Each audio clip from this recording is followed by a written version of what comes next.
हम पढ़ते हैं एडवर्स इफ़ेक्ट्स ऑफ एनसेड्स, ठीक है ना। एडवर्स इफेक्ट ये भी जो है ना बहुत इंपॉर्टेंट क्वेश्चन है, ये भी जो है एग्ज़ाम में काफ़ी बार आया हुआ है, ठीक है ना।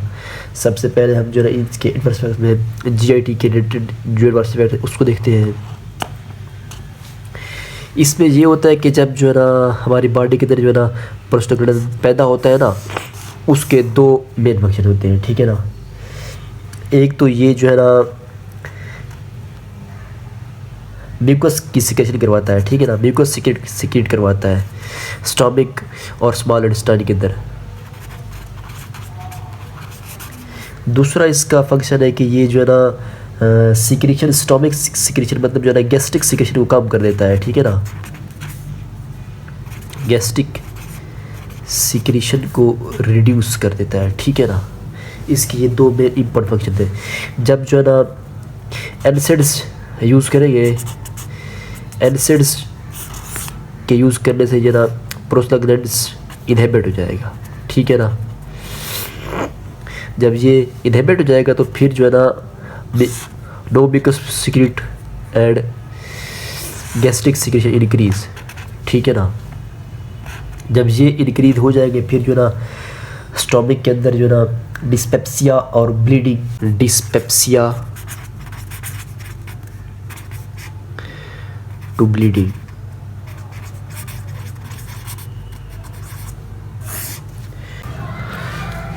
दूसरा साइड इफ़ेक्ट्स है एनसेड्स का इंक्रीज्ड रिस्क ऑफ ब्लीडिंग।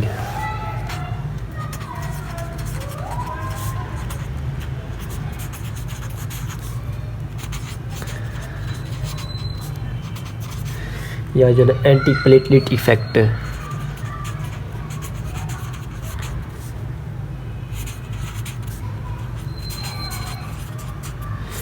अब इसमें क्या होता है, इसमें जो है ना जब थ्रोमाजेन TXA2 थ्रोमाजेन जो है ना ये प्लेटलेट एग्रीगेशन करवाता है, प्लेटलेट एग्रीगेशन को, प्लेटलेट एग्रीगेशन का मतलब जो है ना कोएगुलेशन करवाता है ब्लड में, ठीक है ना। जब हम जो है ना एनसेड्स यूज़ करेंगे, एनसेड्स फिर जो है ना प्रोस्टाग्लैंडिन को कम कर देंगे, एनसेड्स डिक्रीज्ड प्रोस्टाग्लैंडिन PGI2, जब ये डिक्रीज़ होगा तो फिर ये थ्रोमाजेन्स की प्रोडक्शन को भी कम कर देगा TXA2, ठीक है ना। जब ये थ्रोमाजेन कम प्रोड्यूस होगा फिर प्लेटलेट एग्रीगेशन भी कम होगी,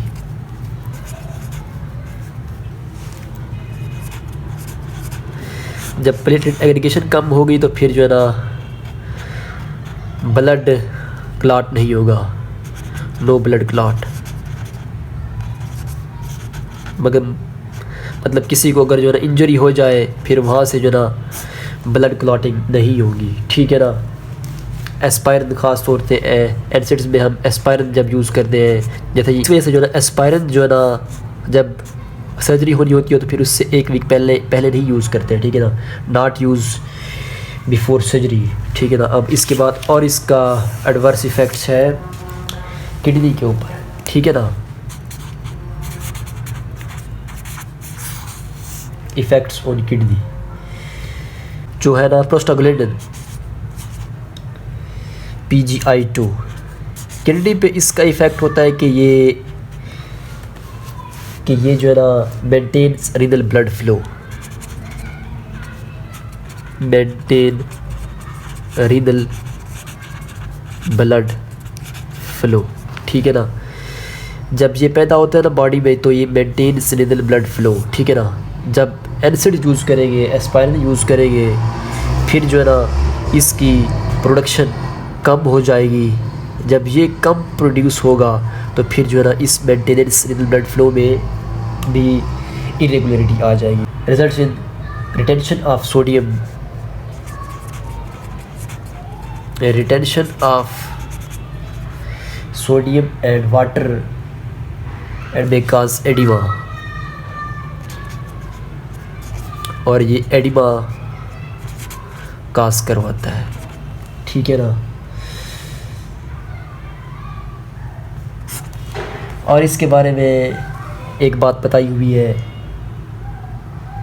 these effects also medicate beneficial effects of anti hypertensive medications है, मतलब इनके जो एंटी हाइपरटेंसिव मेडिकेशंस के लिए इनके जो है ना बेनिफिशियल इफ़ेक्ट्स हैं।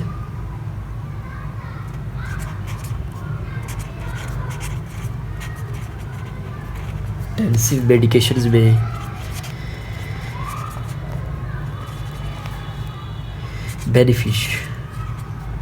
Beneficial effects anti hypertensive medications में। और इसके अलावा कार्डिक इफ़ेक्ट्स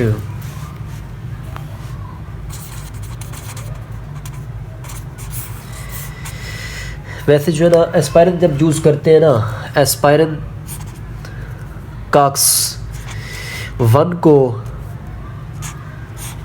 इरिवर्सिबली इनहिबिट करता है, और ये जो है ना कॉक्स 1 तो इसका जो है ना बेनिफिशियल इफेक्ट है हार्ट के ऊपर, ठीक है ना। ये ब्लड को क्लॉट करवाता है, ठीक है ना, बेनिफिशियल। लेकिन जो कॉक्स 2 है ना, वो बाकी एनसाइड्स जो है ना एक्सेप्ट एस्पायरिन, वो कॉक्स 2 को इनहिबिट करते हैं, ठीक है ना। अब इसका जो है ना हार्ट पे, ये हार्ट के लिए बेनिफिशियल नहीं है, ये इफेक्ट्स ये हार्ट के ऊपर इफेक्ट करती है, ठीक है ना। अब ये हार्ट के ऊपर किस तरह इफेक्ट करती है, increased risk of cardiovascular events, ये जो है ना increased risk of cardiovascular events ये बढ़ा देती है, increased risk of cardiovascular events, ठीक है ना। और इसके अलावा सिर्फ ये एनसाइड्स करवाते हैं, बाकी एनसाइड्स एक्सेप्ट एस्पायरिन, ठीक है ना, एक्सपायरिन नहीं करवाती है, ठीक है ना। ये बात आपने जहन में रखनी है।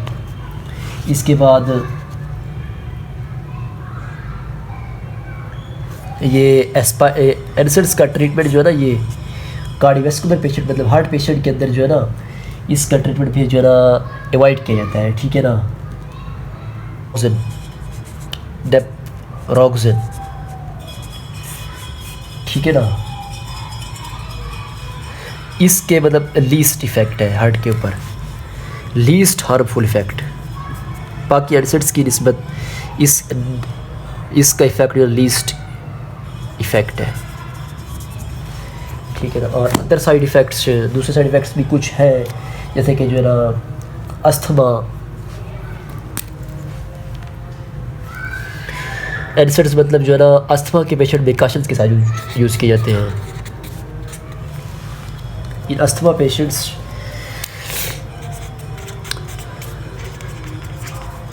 एनसाइड्स आर यूज्ड काशनली,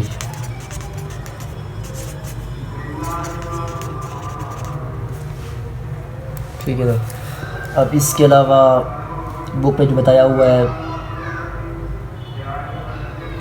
जब प्रोस्टाग्लैंडिन जो है ना उसकी सिंथेसिस को इनहिबिट किया जाता है ना, फिर वो ल्यूकोट्राइन्स की प्रोडक्शन करवाती है, ठीक है ना, और increase risk of exacerbation of asthma, और अस्थमा का रिस्क को इंक्रीज कर देती है, ठीक है ना। और इसके जो है ना दूसरे साइड इफ़ेक्ट्स ये डिजीनेस करवाता है, हेडेज करवाता है, हेड एच, डिजीनेस, टिनाइटस, और कुछ मतलब जो है ना एलर्जी भी करवाते हैं, यूरिट्रिका, ब्रोंकोकंस्ट्रिक्शन, यूरिट्रिका, ब्रोंकोकंस्ट्रिक्शन,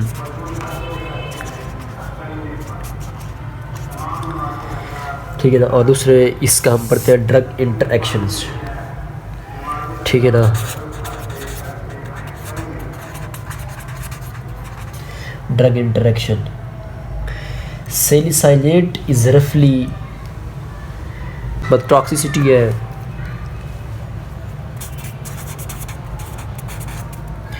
टॉक्सिसिटी में ये करवाता है जो है ना नेजिया करवाता है, नेजिया, वोमिटिंग, उसके बाद हाइपर वेंटिलेशन,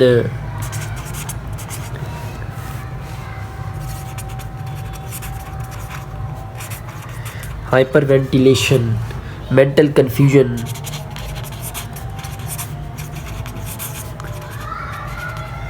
उसके बाद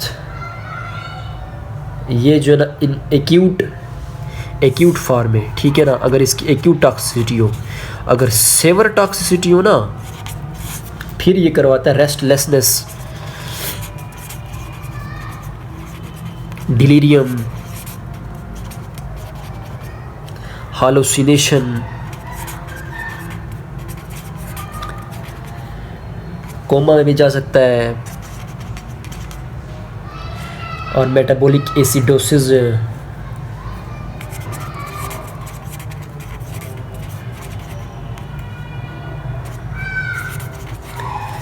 इसलिए कहते हैं कि जो है ना एस्पायरन डॉक्टर के मतलब जो है ना एस्पायरन जो है ना कम यूज़ करनी चाहिए, ठीक है ना। और ये एस्पायरन डॉक्टर की इंडिकेशन के मुताबिक यूज़ करनी चाहिए, ठीक है ना। और इसमें जो है ना एक ये है कि प्रिकॉशंस इसके ये है कि जो ना प्रेगनेंसी में इसको यूज़ नहीं करते हैं। प्रेगनेंसी में, in case of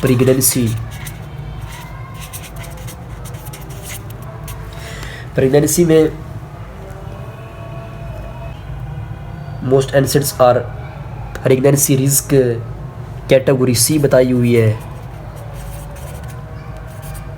category C in first two trimesters, ठीक है ना। और it in third trimester NSAIDs should be generally avoided due to risk of premature. इसमें जो ना प्रीमेचर का रिस्क होता है,